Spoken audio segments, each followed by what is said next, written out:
Okay, looks like we've got everybody on. I think maybe everybody, as many as we can fit. So I'd like to extend a welcome to everyone who joined us. I'd say good afternoon. It's an afternoon here at Lehigh, but I realize that many of you are joining from other time zones. We're glad to have all of you. This is the first of 4 conversations that we'll be having in a live webinar series, all related to questions and information around the fall semester.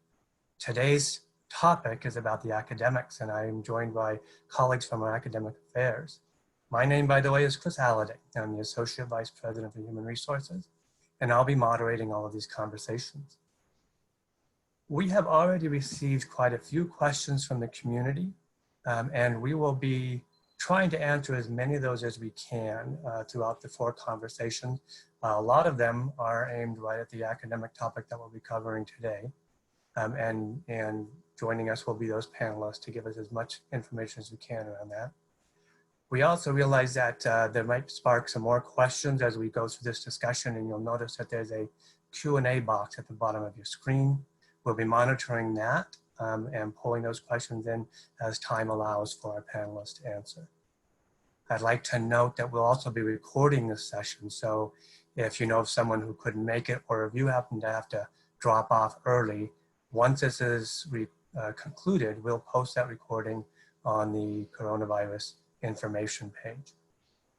So with that, I'm happy to welcome our new Provost and Senior Vice President for Academic Affairs, Dr. Nathan Urban. Nathan, I'm going to turn the time over to you. Great, thanks, Chris.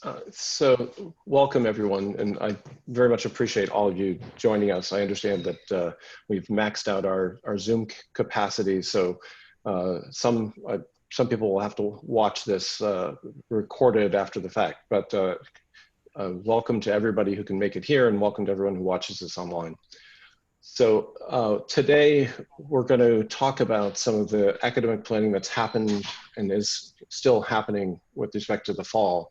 I think it's very important to begin a set of dialogues, a set of communications to the campus so that people understand the way in which we're thinking about the fall, and understand the planning that is going into the fall.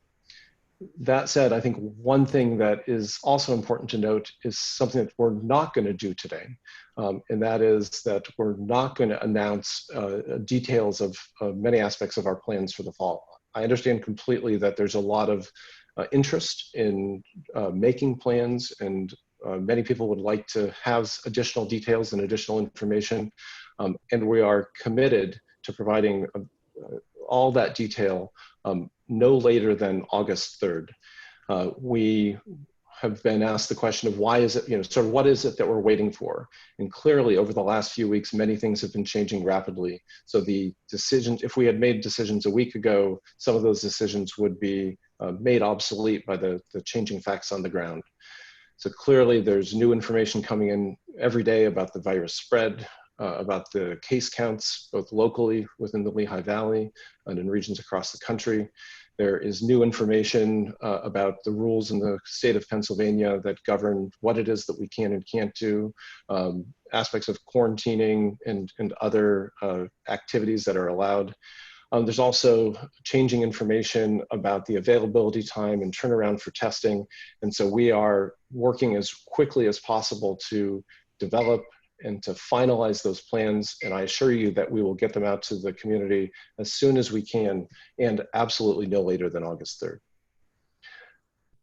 So given that, I want the focus of today's conversation to really be about the academic experience that we think that we can provide for students at Lehigh.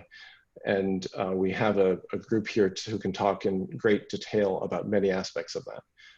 But I also wanted to spend a little bit of time introducing myself. This is, I've been here at Lehigh for just a few weeks. I officially started July 1, although I was involved in some of the discussions and planning preceding that official start date. I come to Lehigh from the University of Pittsburgh, where I was a vice provost for graduate studies and strategic initiatives, and before that from Carnegie Mellon University. I'm actually still sitting here in Pittsburgh. My move date to the Lehigh Valley is very soon, about a week from now, but still working remotely like many people across campus. the topic for today, as I said, is the academic experience that we think that we can provide, to students across the campus to Lehigh students here in the fall semester. I think in addition to those details, I think it's very important to think about the principles on the basis of which we are making decisions and guiding our decisions around development of the academic program. I think one of the most important things that I have heard and that I've promoted since joining Lehigh is that whatever we do in the fall, we have to make sure that we're providing an outstanding academic experience for students at the university. And it has to be a distinctively Lehigh educational experience.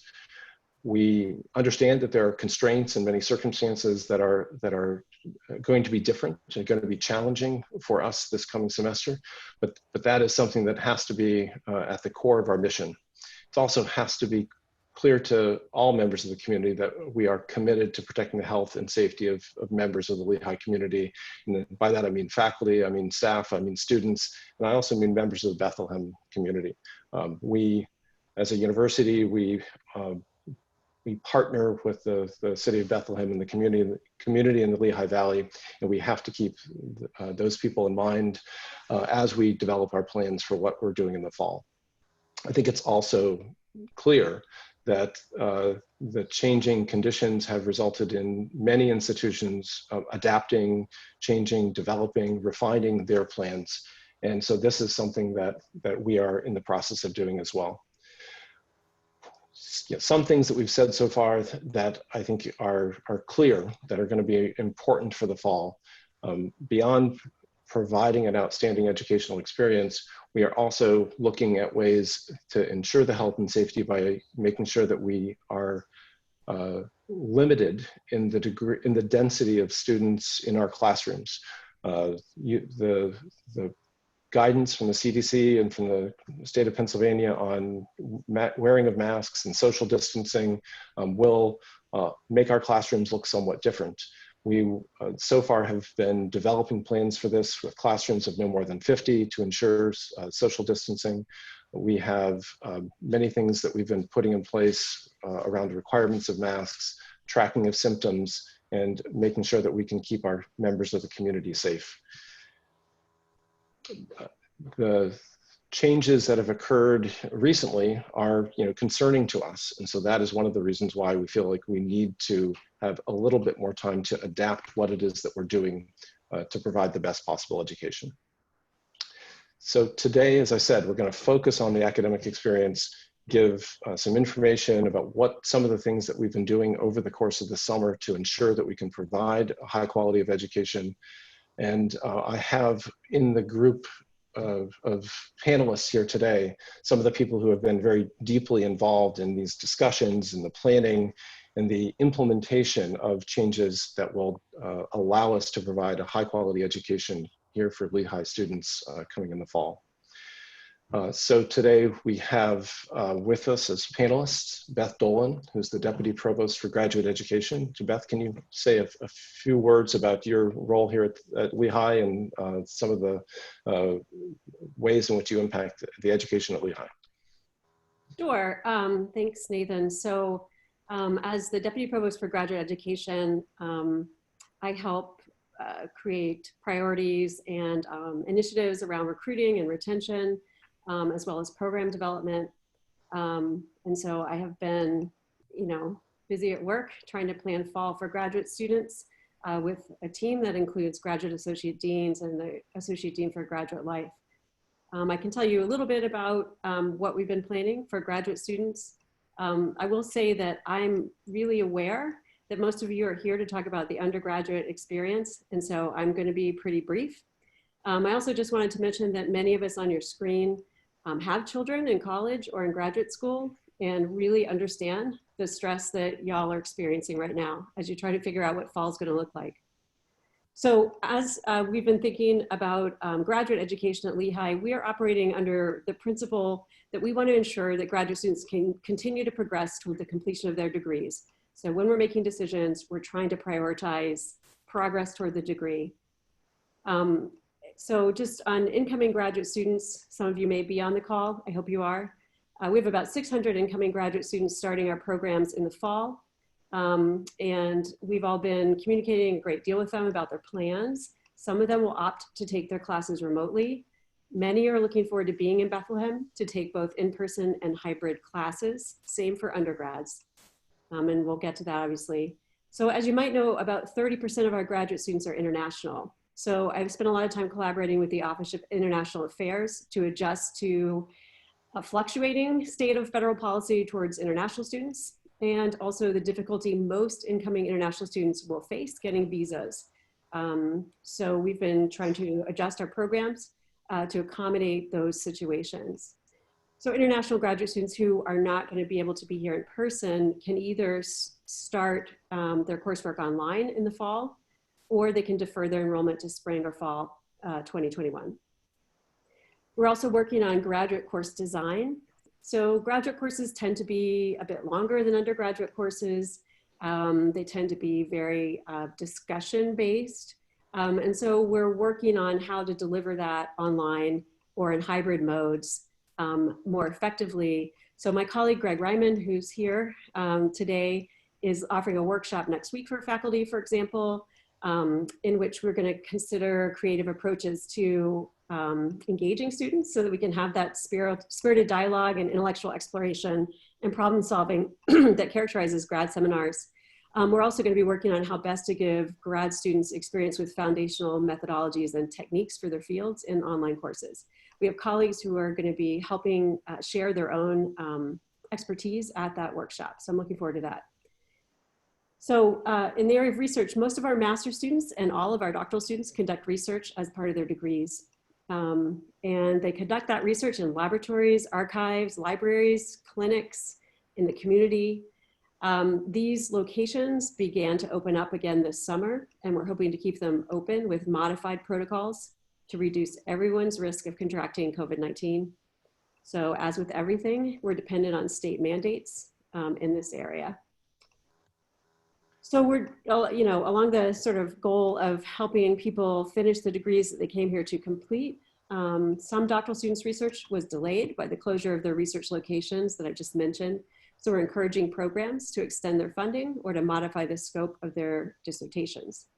So there's just a few things we're doing. I'll just comment to close that in the midst of all this turmoil, we're continuing also to create innovative new graduate programs for those of you with undergrad students, something to think about for the future.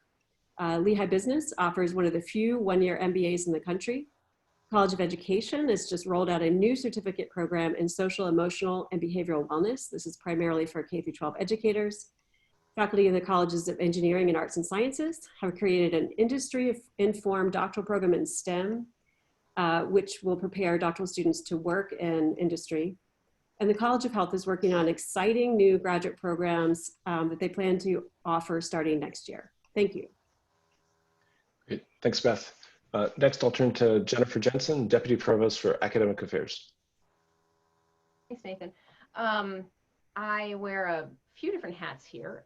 Many of them have to do with systems and some of the major academic planning that goes in and the way that we tie different pieces of the university together, from student affairs, from institutional research, but focus an awful lot on undergraduate retention and student success, which means that as we have worked to pivot online last semester and think about planning for this semester, I'm spending a lot of time thinking about how we can have an excellent undergraduate program that meets our students' needs, and both undergraduate and graduate, and helps us retain students. And I also serve as sort of general liaison and troubleshooter to a variety of different academic issues and programs, so touching a wide variety of different places at the university. I think I'll stop there. I know we'll spend a good bit of time this hour with some of the specifics about academic planning. Great, thanks, Jennifer. Next, I'll turn to Greg Reihman, who's the Vice Provost for Library and Technology Services. Greg. Hello, everyone. Thanks for joining us today. In my role as a Vice Provost for Library Technology Services and also the Director of our Center for Innovation in Teaching and Learning, I'm responsible for providing library materials, technology support, and pedagogical support across the university. So as you can imagine, that was a big charge in the spring and continues this summer. I personally have been centrally involved in a lot of the workshops we're creating for our faculty, and I can go into more detail in that during our later parts of our presentation. I know a lot of questions have come in about what we're doing to, to make fall different and better than spring was. And we learned a lot of lessons and took it quite seriously. We're very proud of most of what we did, right? Because faculty members were in just as difficult a situation as you were in, as your students were in, and came up with some remarkably creative pedagogical approaches and adaptations to technology. And we recognized that there were things that we can do better. And so we had a faculty senate working group that analyzed the feedback from our students, feedback from our faculty on what went well, what were opportunities for improvement. And so again, I'm not going to go into all the details with that, but we can dig into that a little bit more going forward. But I will say that the complication for the fall is then, how to then prepare our campus also for safety for our faculty, students, and staff, and then also for, while also trying to accommodate the remote students. That requires technology, requires thoughtful application of, I would say, creative thinking about how to engage students, how to convey materials, how to preserve the parts of our education that are absolutely most central to what we want to maintain and promote.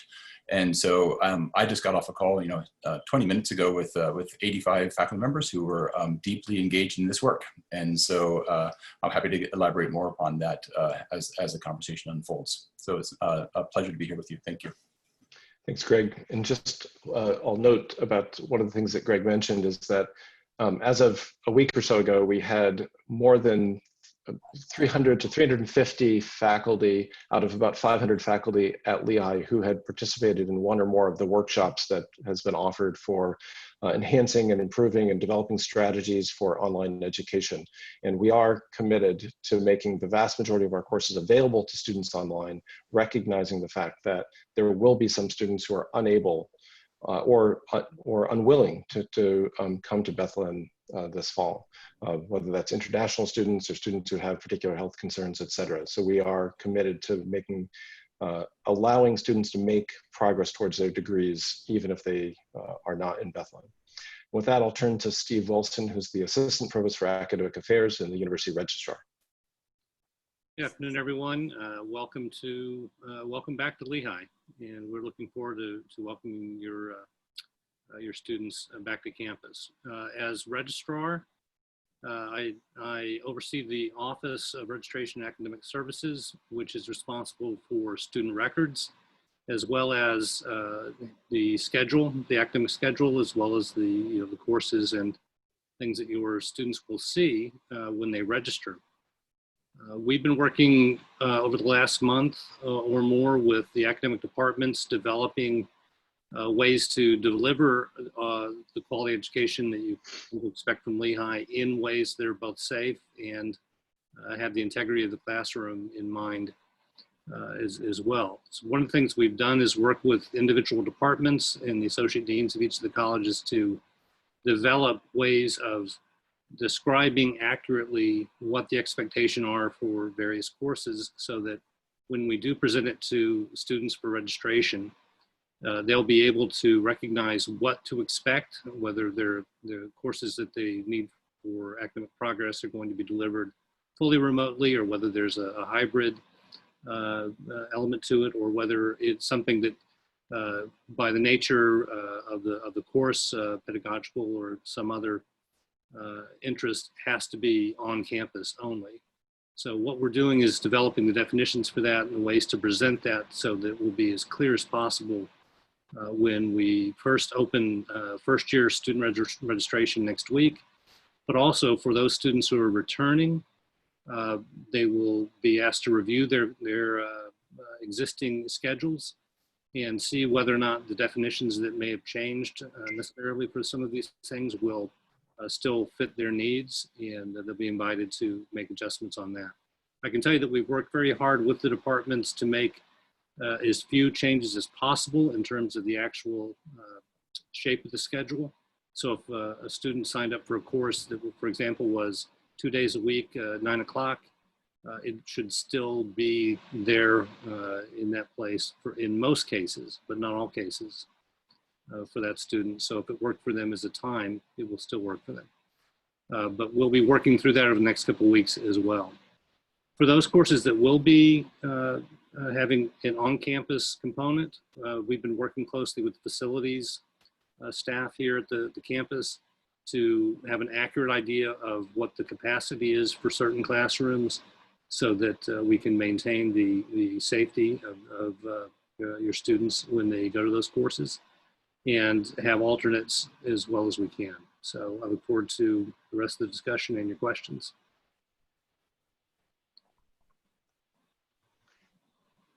So Chris, I'll turn it over to you to moderate some questions. Good, yeah, we've got a lot of questions coming in. We'll see how many of those we can get through. A lot of the first ones that are coming in still certainly rotate around the likelihood of online classes. And we realize that some of those questions we can't answer, but one of the questions is, do we know what types of classes might be online versus which ones might be in person?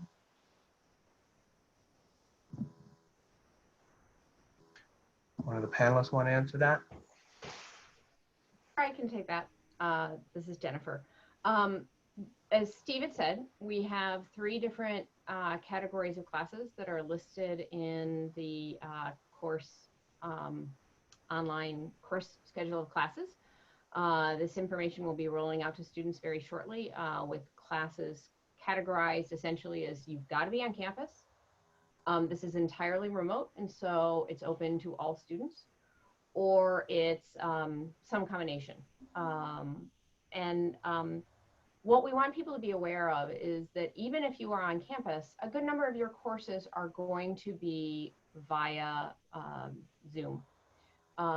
We will have comparatively few classes that are online and what we call asynchronous, where it's taped or the instructor is online at a different time. The vast majority of these courses are going to be synchronous learning, where everyone's online together. Some cases, it might be that some people are in a classroom and there might be some students who are away from campus and they are joining the class virtually. But the emphasis is to try to give as much of a live experience for students as possible.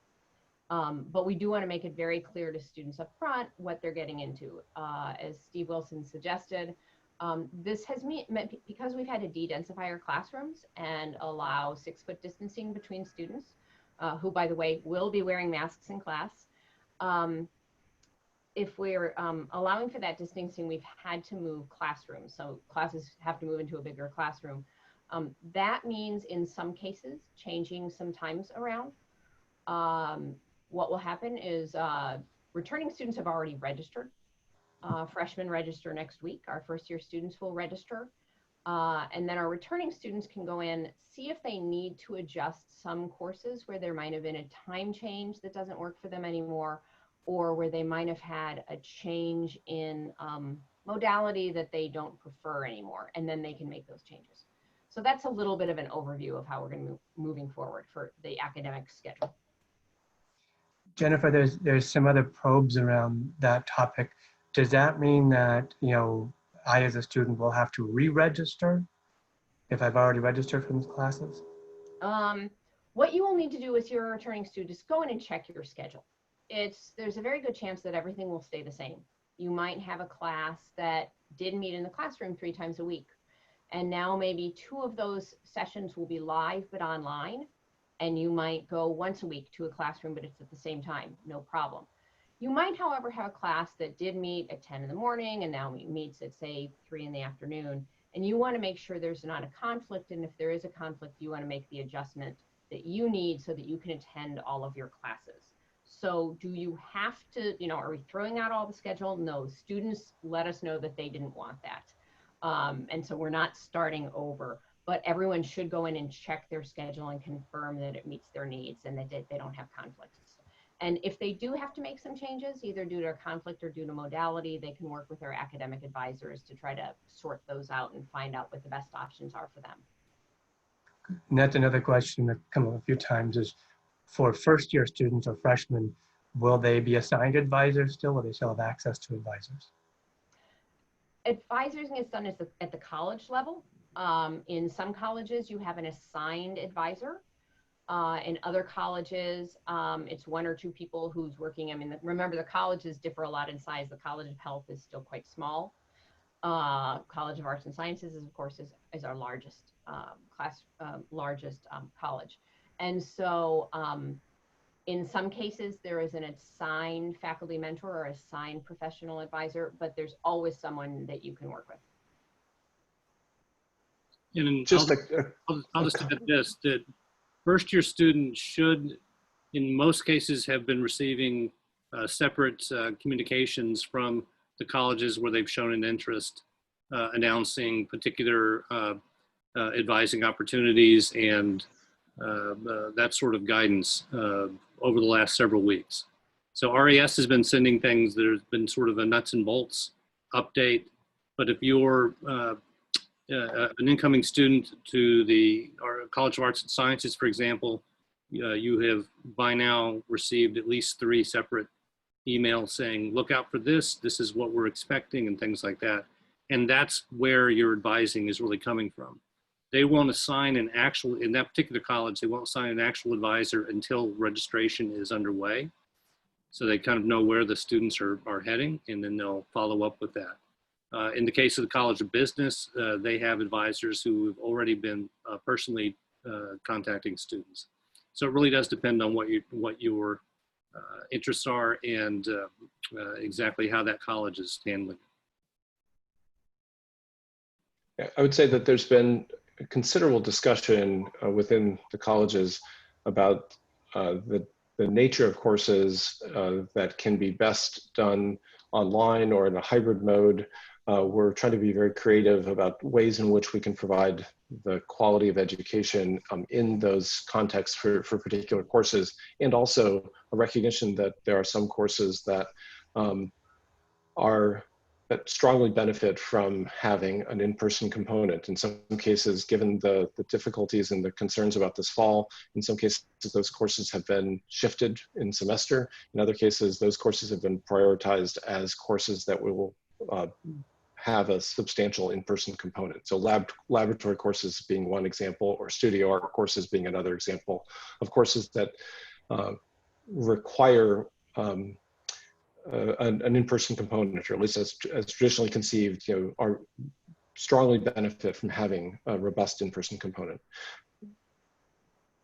Good, and that's a topic that's come up. I've seen it roll up a few times here already, which is how will we deal with labs that need that kind of hands-on experience? I'll add something there. When they do require on-campus, like any other classroom, the labs will have been adapted for distancing and safety as much as we possibly can. So in those cases, there may be spacing between benches, or there may be a shifting in time in sort of an extension of that. That's one of the things we've been working with the colleges as that's coming through. Yeah, I just add that I think there are 2 sets of courses that were identified very early by all the colleges as being really important to be in the classroom, and those were labs and certain fine arts courses. And that's been a couple of different things. In some cases, for example, for every student who can get to campus, Chem 30, which is a basic intro chemistry course, has a lab component, and we want students in the classroom. Well, what does that mean if you're not able to get to campus for this semester? Well, for some of you, it might mean that you delay and you take Chem 30 second semester, you take physics first semester, you take, you change your course schedule around a little bit. You're taking your calculus first semester, you're taking your chemistry second semester. What if for some reason you're in a course sequence where you really can't delay? It's really important that you take physics right away. I've been working with the chair of take chemistry right away, the chair of chemistry department, and they will offer a section for students that really need that and would take just the lab section later, but that's really a last choice. Likewise, you talk about fine arts. The university has made a decision we're going to offer sculpture next semester because that's just better in the classroom rather than this semester.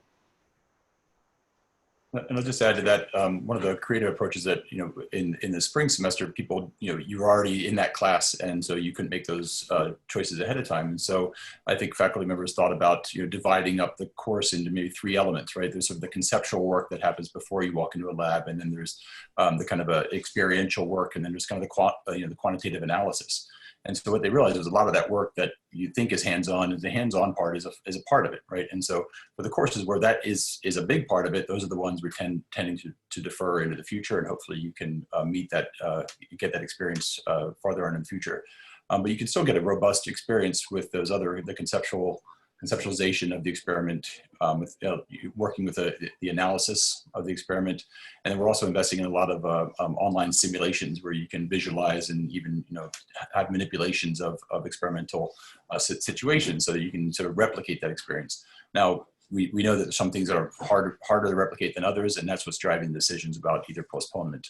But for the ones where we are going to be having to host them remotely, or for the students who can't come to our campus, that's been a rich experience, and we're hoping to again share those good practices across the different lab courses when we need to put those into practice. Perhaps share a little bit more about that. There's a number of students wanting to know, how have we worked to enhance the remote learning quality? What have we done with training faculty around this type of instruction? Sure, yeah, I can talk about that. I'll just say, I think what hit people in the spring was one of the reasons why we called it remote learning instead of online education. Online education requires a lot of planning about how that course is going to work, right? Remote just meant suddenly on a dime we had to begin interacting with students who could no longer be in a classroom with us. So that meant usually just doing what you did in a classroom in Zoom. Well, I hadn't taught in Zoom before, and I taught online before, but that was a new experience, and it was new for almost all of our faculty members, even those who had experience teaching in well-designed online or distance education courses. So learning those skills of how to interact with students in Zoom, how to make it interactive, how to field questions, how to make your classrooms dynamic and your lectures dynamic, that was a skill set that a lot of our faculty members had to take on really quickly, and most did. And others really struggle with what we sometimes call our chalk and talk courses, right? Where you had to, you're used to writing on the blackboard or on whiteboard and interacting live. That was a harder thing to replicate, and that also took some technology adaptations. So for some of our courses, that's been a big lot of work over the summer, is how to get people the equipment they need in order to communicate visually, the things that they want to communicate visually, stuff that quite easy in a classroom suddenly becomes more challenging. So we've had sessions on that for our faculty. And then the other part of this is the kind of the course design, right? So we're recommending everybody sort of build a backbone of their course that's flexible no matter where you or your students are, right? This might be pre-recording some of your lectures, creating some online assignments that you want your students to watch at their pace within some constraints that you have to engage in some learning. And then if you're walking into a classroom with your students, then you build on that work and you can engage your students and really use that face-to-face time, that precious face-to-face time really well. Or for your remote students, that you would then supplement that online work, that well-designed online robust course with Zoom interactivity, where you're really there when the students most need you. They have a question, an opportunity, they're bumping up against a challenge. So we have 32 workshops planned over the summer. Some of them started in fall. As Provost Urban said, we've had about 350 participants in our live sessions, and that's not counting the people who are taking advantage of the recordings or the online supplemental materials that we're presenting to our faculty. These cover everything from creating learning modules to creating assessments to interacting and engaging with students in Zoom to using different technologies that meet some of the unique cases. Our general sense is that about 80–90% of our classes, there's a set of tools that if you get good at them, you can do just about anything. And then, the remainder, it takes a little bit more, adaptability to try to really think about, this is a project I'm used to doing and my students really thrive with that. And that requires a little bit more one-on-one work with those faculty members. And so we're offering both. Center for Innovation in Teaching and Learning has an excellent group of instructional designers, instructional technologists who are there for the faculty, backed by a broad library technology services help desk, which is just there to quickly make sure, sometimes depending on course, you might not think about this, how do I get the software that I need, right? How do I submit my documents? How do I, again, visualize these things that I'm used to doing well? So it's a broad range of different topics, because our faculty are going to find themselves in very different situations, right? One of them for some of these hybrid courses, right, which is a course where, faculty members are going to walk into a classroom, and some students are going to be in front of them, and some students are going to be remote, right? And so that's a different. Some folks have taught that way in the past, most haven't, right? So just how do you engage simultaneously both groups of students? That's a workshop next week, and so we're going to reach out to everybody who's offering one of those kinds of courses, pull them in, and get them the support that they need. And I'll just also say just in terms of the university's investment, that has also gone in two directions, right? One is, as Steve mentioned earlier, the safety equipment that's going into the labs, so that if you are walking into a room, that you have the proper safety equipment for yourself in terms of social distancing, masking, separations. That also applies to our classrooms, right? So over a third of our classrooms have received technology upgrades already this summer, and we'll be ready to support that kind of hybrid teaching. We want to be able to support, but it also requires an investment in the technologies that lie behind everything that sometimes goes smoothly, but you don't want your faculty and students to have to think about it. But universities, I think, been very thoughtful in how it's been investing in software and connectivity technologies. I could talk all day about these workshops, but but I won't. Thank you. Let me go to something that's related to that, though, and this is talking about the equity in all these modalities. So, is there anything that gives me a disadvantage or an advantage from choosing to take a class online as opposed to choosing to take it in person? So, if you're if you're in the fully remote course category, right? So this is offered to where everything about the course does not have a required on-campus meeting, right? So that's an indistinguishable experience for our students. If you're in the hybrid course, you're going to do some of your work. What is going to look exactly the same whether you're on campus or remote. That's the shared online interactivity with each other before you even have a synchronous moment with your classmates, right? So that might be, again, watching some videos, taking some online quizzes, doing some online interactive work, getting feedback asynchronously from your faculty member or from your peers, right? That's a uniform experience for everybody.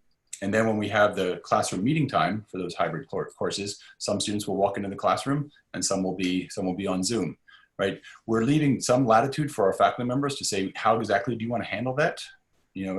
Some might find wrestling with the technology might be tricky, so they might set up a separate section for our remote students and attend to the face-to-face students separately.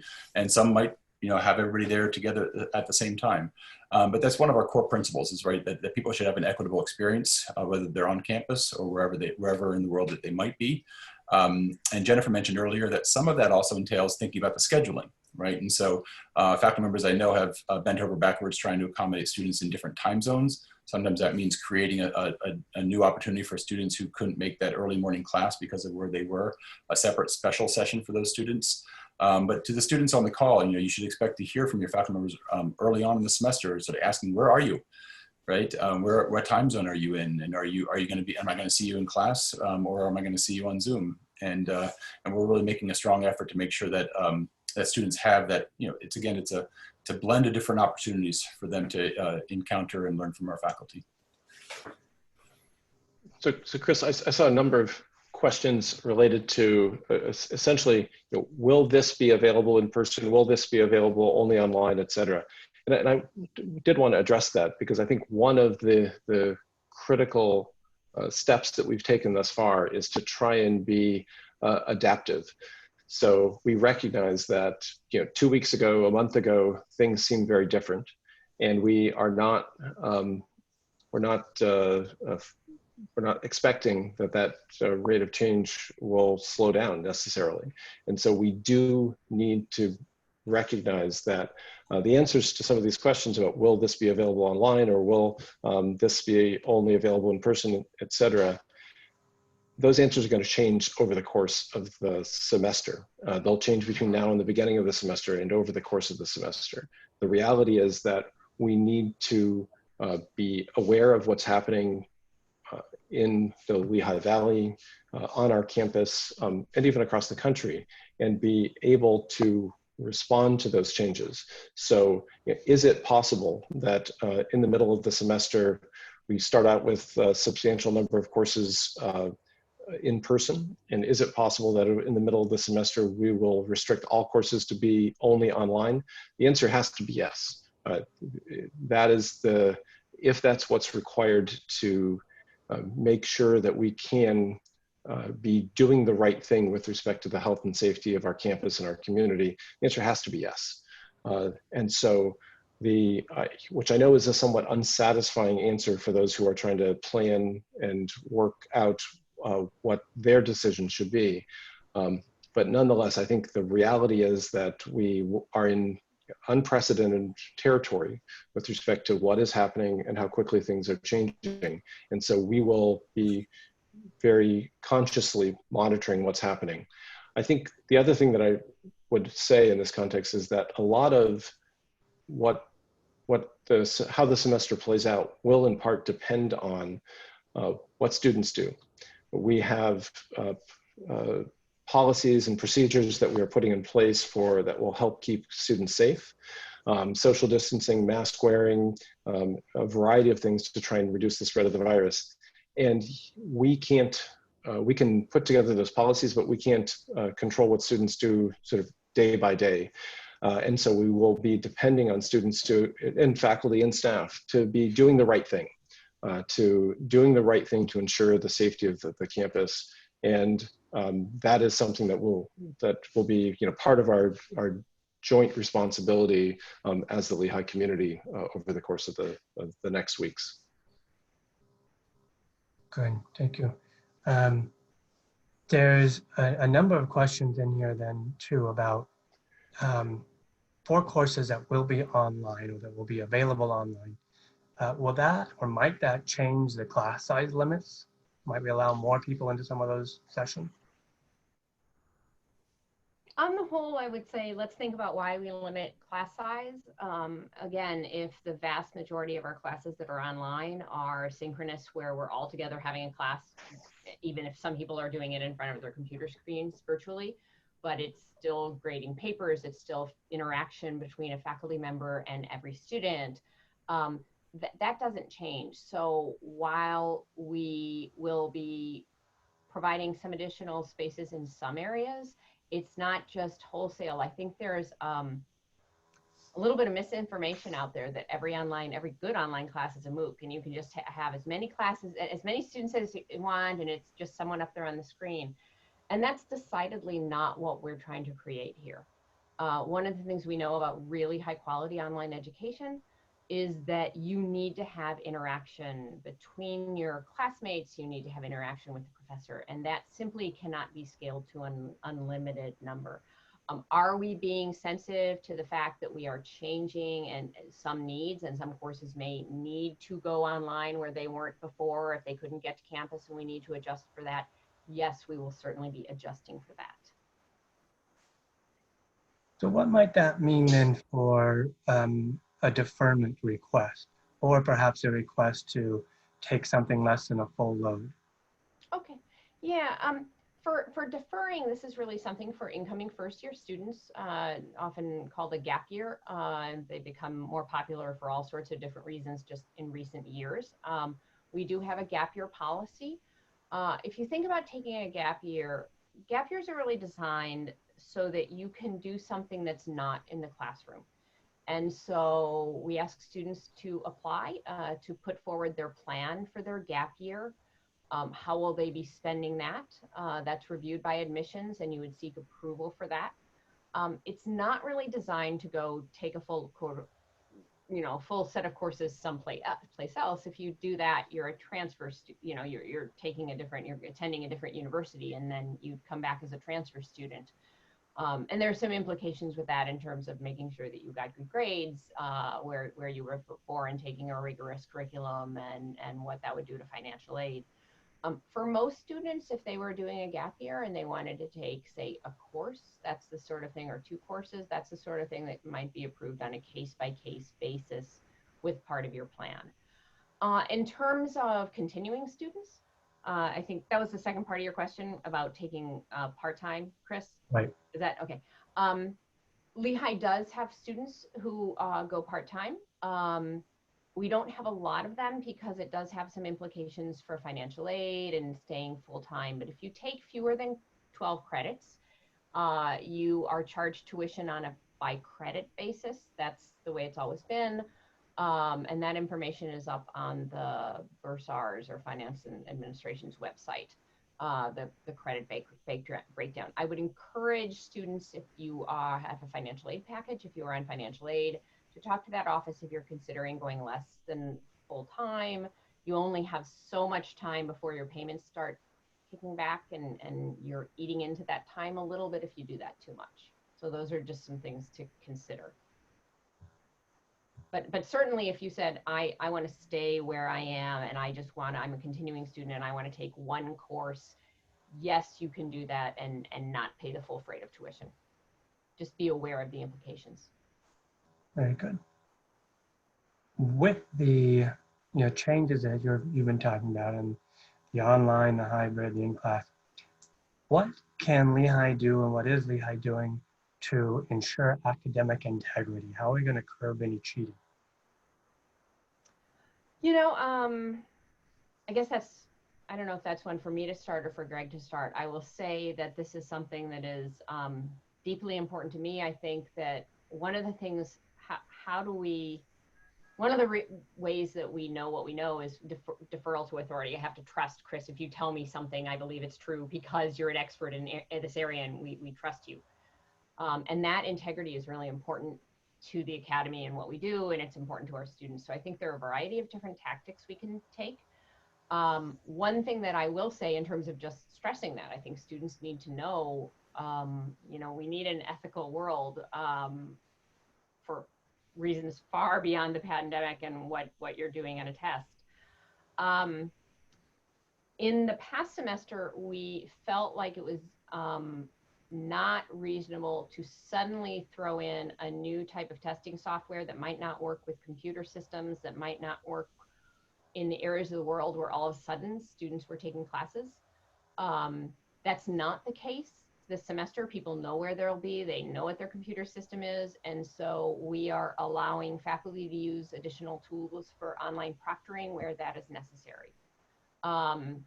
Students on campus may also, even if they're in a remote class, might be taking an exam in a classroom, whereas some people would be doing that remotely with online proctoring. I don't know, Greg, if you have a couple of other things to add in terms of how sure. you've been handling that. Yeah, I think it's, again, really a two-pronged approach, right? One, we're working with a lot of faculty members who are rethinking what assessment means in a class. How can you engage students in the kind of work that sort of makes those academic integrity problems just kind of evaporate, go away, right? Because students are working on either individual projects or sort of really creating something new that and highly individualized, and that might be tough to do in a very big class, but a lot of our courses are shifting in that direction and coming up with the creative projects. Others are sort of again trying to take the pressure off some of those courses by sort of having a greater number of shorter, less intense experiences, because we know students are sort of lean in that direction when they feel incredible amounts of pressure. So that's something, we're implementing a lot of sort of nationwide best practices to try to minimize the temptation for students to cheat or the opportunity for them to cheat, right? We take it very seriously. We've heard loud and clear from students that that there were circumstances that they felt very uncomfortable with and very unhappy with. Right, and then for those faculty members who still feel that they need that highly proctored exam, we are contracting with a service in the fall, and again next week one of the workshops for our faculty on it's called Respondus, and this has a variety of different ways that this can be used to defeat efforts at unwelcome or illicit collaboration. It's sort of like a remote proctoring system and a browser lockdown service. So I think between the two of those, we're hoping to massively reduce the opportunity for that kind of behavior among our students. Good. Thank you. Still some questions coming in about a concern. If I'm a student, I'm concerned about coming onto campus. will this, and I choose to opt to take all of my courses online, is that going to show up on my transcripts? How might that affect, my records? I'll take that since it's a records issue. No, that will not show up as a separate delivery. It's going to be a Lehigh course, and it will appear on the Lehigh transcript exactly as if it was anything else. The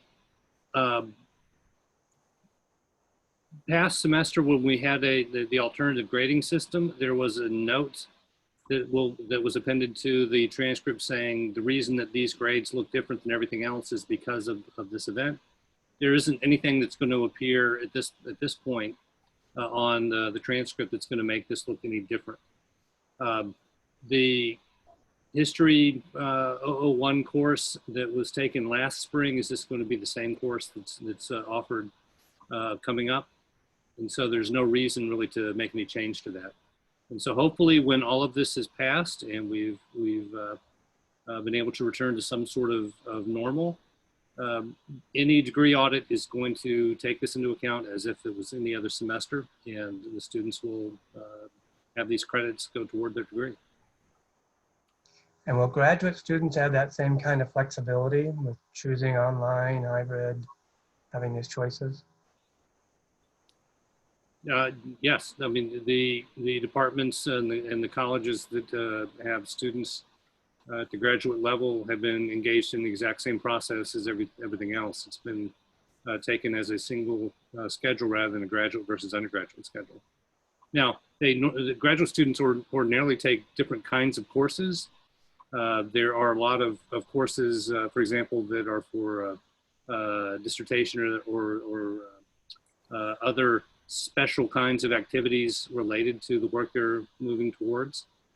And those courses in many cases were already sort of unscheduled. For a dissertation course, for example, that's got dissertation credits, the graduate student is working with their advisor, and they work out when that's convenient, how often that would be, where they meet, things like that. And so those are still going to be considered normal courses, but they are going to appear in the schedule as hybrid with that distinction that they'll be able to work it out as they need and as they can. It's going to be different, as I think Beth talked about a little bit earlier, when there's research, especially if there's lab-based research involved. That's something that's more of a challenge, but they're working that out. But again, the courses are going to be available as much as possible. Do you want to add anything to that, Beth? No, I don't think, as Steve said, I don't think there's much difference in how, in the modalities available for graduate courses as there are for undergraduate courses. And we're already pretty much back up to 100% in terms of access to research labs for graduate students and other research locations like archives, libraries, et cetera. So yeah, I'm not anticipating problems there. We're starting to run low on time here, but there's a theme in the questions too, where a lot of people want to know about being able to come to live on campus. And we're going to have one of our sessions is going to focus on that in a few weeks. But is there any information you can give us as a panel on any practices or policies we'll have in place for, say, quarantine, if someone's on campus and needs quarantine, or students who are coming in from states that are having a spike in their COVID cases right now? Sure, I can address some of those issues. So we are planning for to have facilities within the dormitories or outside facilities that would accommodate a couple of different scenarios. If there's a student with a positive COVID test, that student needs to be isolated. And we are planning for having a location on campus where students with positive COVID tests could be isolated so that they could be kept apart from other students And if they stay relatively healthy, don't need to move out of the facility, they would be able to sort of move through that in those facilities. Separately, quarantine if there's a concern about a student because of symptoms or because of potential contact with someone who was COVID positive. We're developing approaches for that sort of quarantine, limiting exposure, developing the capability for having some rapid testing available so that we could quickly determine whether somebody with certain symptoms tested positive for COVID or not. So those are things that we are working through and identifying and determining what kind of capacity we have for those kinds of those needs. And trying to do that in a way that reflects the overall population that we anticipate having, or that will determine the population that we can have on campus, in dorms, et cetera. And so that is one of the reasons why we have not yet been able to have an explicit set of descriptions about some aspects of our plan for the fall. The plan that we released in June, which was sent out by email, I think it was June 10th, described many aspects of what we've talked about today, but we do need to be aware and be responsive to the changes that are occurring in the environment, in the community, and that's what we're in the process of doing right now, so that we can, on the one hand, provide the best possible education, but do so in a way that reflects and respects the health and safety concerns of members of our community. And with that, that said, if there are people who have concerns about the health and safety aspects, we want to make it possible for them to continue their progress towards their degree without coming to campus. And we have clearly received questions and inquiries and requests for that kind of concern, for people with those kinds of concerns already. And we want to do everything we can to make it possible for students to continue and make progress and also engage with the Lehigh community, even if they're not physically located on campus or physically located in Bethlehem. Very good, thank you. Okay, we're about out of time. A number of people I think maybe joined us a little bit late, and so Nathan, could you restate what we can be looking for on August 3rd? Sure, so many of you will be aware of the guidance that we put out back in June, describing what we what we think the semester will look like. We are in the process of updating that guidance, updating that description, updating our information to provide that we can provide to people about what we will be able to do, what we are comfortable doing in the fall with respect to the health and safety of our campus. I understand that many people would like that detailed information today or as soon as possible. We feel like, given the rate at which things are progressing with respect to the virus, given the considerations about what's happening in the local community, also considerations about the availability of testing, this is something that we want to provide as soon as possible, but at the same time, we don't want to provide it only to have to change it again. And so we've determined that we will provide that detailed information no later than August 3rd.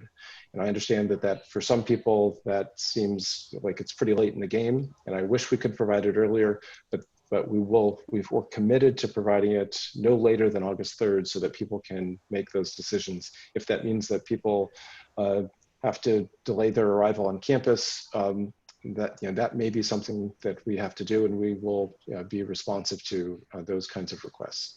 But August 3rd is our date that we've determined. We will, no later than that, will provide a detailed information about what the fall semester is looking like.